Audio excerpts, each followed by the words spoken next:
에스라 6번째 시간입니다. 오늘 말씀은 에스라 5장 1절부터 17절 말씀입니다. 1절, 2절, 2절 말씀을 합독하고 에스라 5장 전체를 보는 시간을 가지겠습니다. 자, 그러면 에스라 5장 1절, 2절 말씀을 다 같이 한 목소리로 합독하도록 하겠습니다. 선지자들 곧 선지자 학개와 이또의 손자 스가랴가 이스라엘의 하나님의 이름으로 유다와 예루살렘에 거주하는 유다 사람들에게 예언하였더니 이에 스알디엘의 아들 수룹바벨과 요사닥의 아들 예수아가 일어나 예루살렘에 있던 하나님의 성전을 다시 건축하기 시작하며 하나님의 선지자들이 함께 있어 그들을 돕더니. 아멘.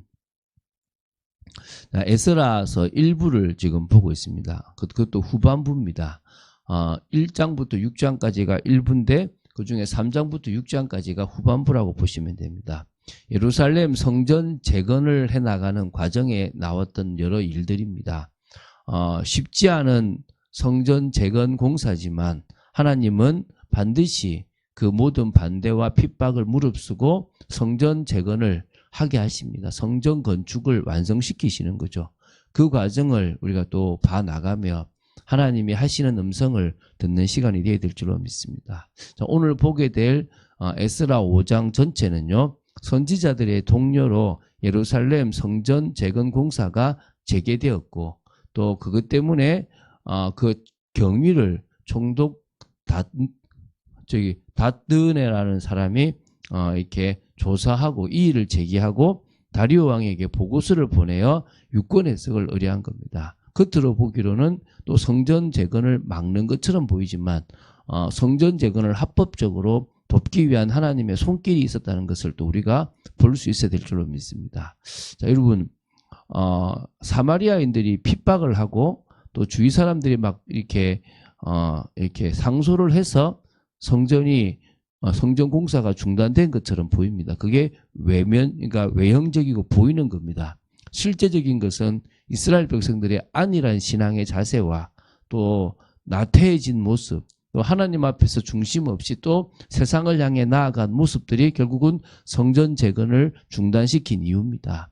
하나님은 이스라엘 백성들이 깨어 있었다면 그 공사를 계속 진행하게 했을 겁니다. 그런데 지나가면서 여전히 나태해지고 여전히 타락한 모습들 때문에 안 됐다라고 학개 선지자는 분명히 말씀했습니다.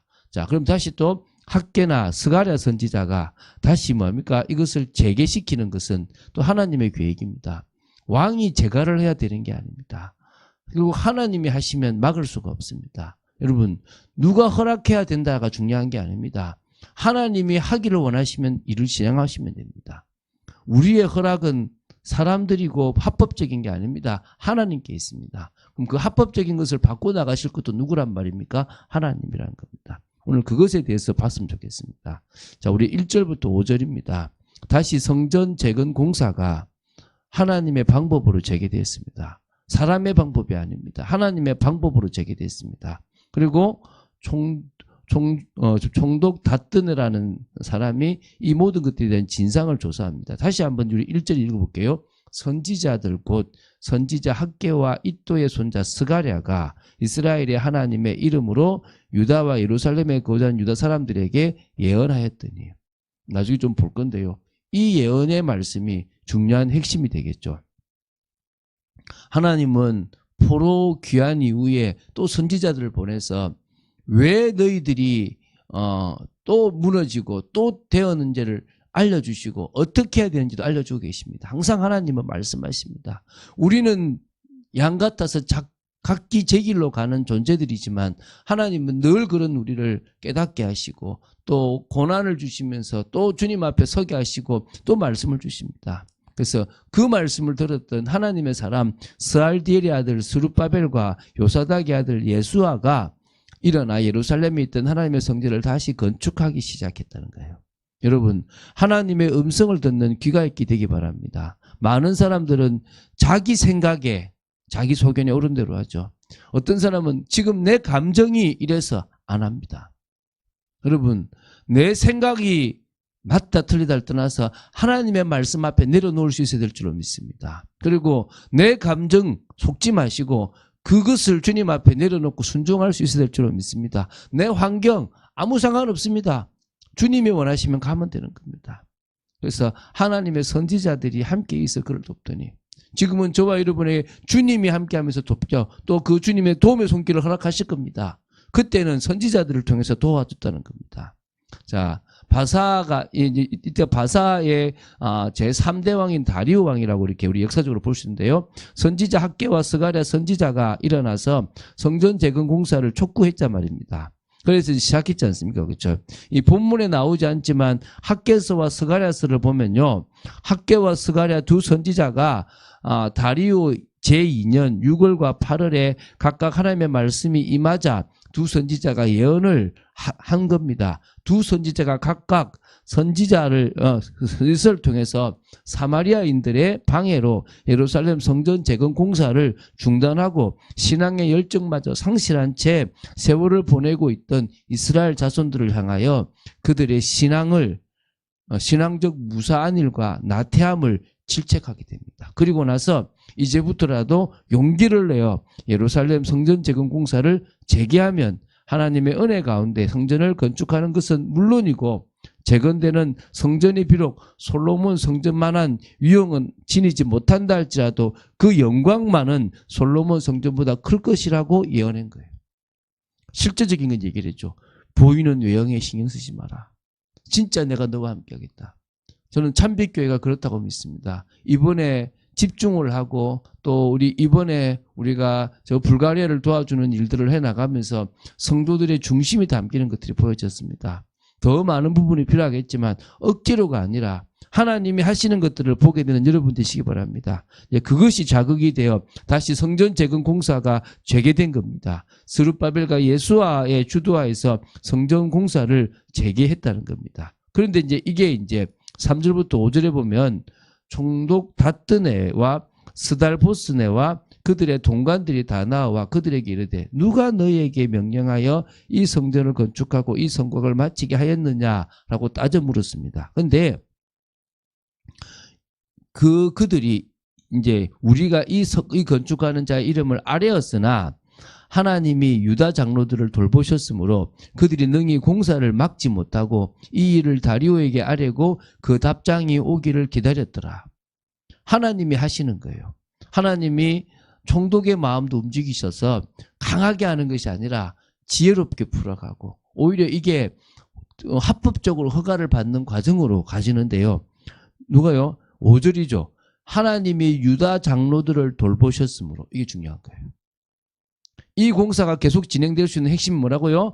하나님이 유다 장로들을 돌보셨으므로, 하나님이 참빛교회를 돌보셨으므로, 하나님이 참빛교회 목회자를 돌보심으로, 하나님이 참빛교회 성도들을 돌보셨으므로 이렇게 되는 겁니다. 그래서 중단되었던 재건 공사가 16년 만에 재개되었습니다. 그러면은 이게 분명히 총독이 볼 때는 왕의 뜻과 무관하게 보여서 이것에 대해서 진상을 조사하지만 오히려 그것을 들으면서 하나님이 이 부분에 또 다르게 은혜를 주시고 그것을 통해서 성전을 재건할 수 있는 방법들을 이렇게 풀어가거든요. 이게 지금 하나님의 섭리라고 볼 수 있는 겁니다. 자, 이제 다음 두 번째입니다. 6절부터 17절입니다. 사실은 앞에 거 봤으면 이제 뒤에 거는 별 의미 없지만 여기서도 중요한 또 이 총독이 써내려가는 이야기 속에요. 참 중요한 것들이 있습니다. 이제 총독 다뜨네가 이스라엘 자손들의 성전 재건 공사와 관련해서 다리오 왕에게 보고서를 올리는데 그 내용입니다. 이 보고서에는요, 다뜨네는 이스라엘 자손들이 주장하는 대로 바사 왕 고레스가 예루살렘 성전을 재건하도록 조서를 내린 사실이 있다고 합니다. 그것이 있는지 이 바벨론 왕의 보물정각, 쉽게 말하면 왕실 문서고에서 확인을 해 주시면 좋겠다라고 요청을 하게 되고요. 아울러 성전 재건에 관한 다리오 왕 자신의 의견은 무엇인지를 답을 주시면 그대로 시행하겠습니다 라고 하는 내용이에요. 이를 볼 때요, 다뜨네는요, 총독으로서 성벽 재건 공사를 중단시키도록 상소를 올렸던 르훔이나 심세와는 매우 다르게 공정하고 이렇게 합법적인 방법으로 일을 풀어갔다는 겁니다. 근데 이 내용들을 보면요, 이 보고서 내용을 보면요. 신앙 고백이 간접적으로 소개되고 있어요. 이렇게 나옵니다. 그들이 말하기를 우리는 천지의 하나님의 종이라고 자신들을 소개했다는 거예요. 그러면서요. 자신들이 지금 이렇게 성전을 재건할 수밖에 없는 이유는 하나님께서 자신들이 범죄함으로 바벨론 군대에서 멸망되게 하시고 성전이 파괴되었기 때문이라고 지금 설명하는 겁니다. 그래서 자신들의 고백이 이 70년간 이 포로 생활에 있었던 게 하나님의 징계라는 사실을 겸손히 받아들였다는 거죠.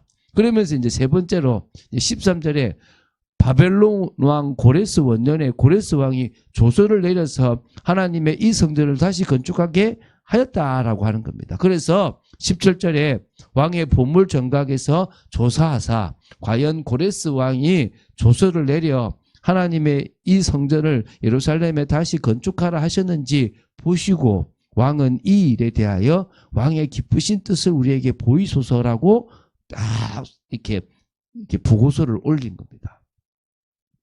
너무 잘했죠. 그러니까 어찌 보면 왕이 봤을 때 맞을 수 있게끔 하시는 겁니다. 그러니까 이 모든 과정에 하나님이 섭리하셨어요. 하나님이 역사하신 거란 말입니다. 그래서 근데 이게 지금 분명히 하나 짚고 넘어간 게 바사 왕 고레스인데 왜 바벨론 왕 고레스라고 하냐면 그 당시 바사는 바벨론을 그대로 계승했다라고 하는 부분들이 있기 때문에 그렇게 쓰는 것도 무난했던 부분들이 있다고 봐요. 그거는 우리가 더 이상 볼 필요는 없고요.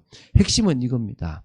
하나님은 하나님의 방법대로 공사를 재건하는데 시작은 믿음의 도전이에요. 막았는데 큰일 납니다. 잘못하면 잡혀가고 제가 죽습니다. 예, 그런 상황이에요. 그럴 때 여러분은 누구 말을 들을 겁니까? 이들은 하나님의 말씀을 들었고 총독의 말을 듣지 않았다니까요. 그 말은 무조건 반항하라, 막 대들으라 그 말이 아니에요. 하나님이 분명히 말씀하셨다면 환경과 현실 바라보지 말고 나아가면 되는 거예요. 그때부터 누가 하십니까? 하나님이 일하신다는 거예요. 우리가 이 기준을, 이 방법을 제대로 보면 무엇이든지 풀어나가기가 너무나 쉽다는 겁니다.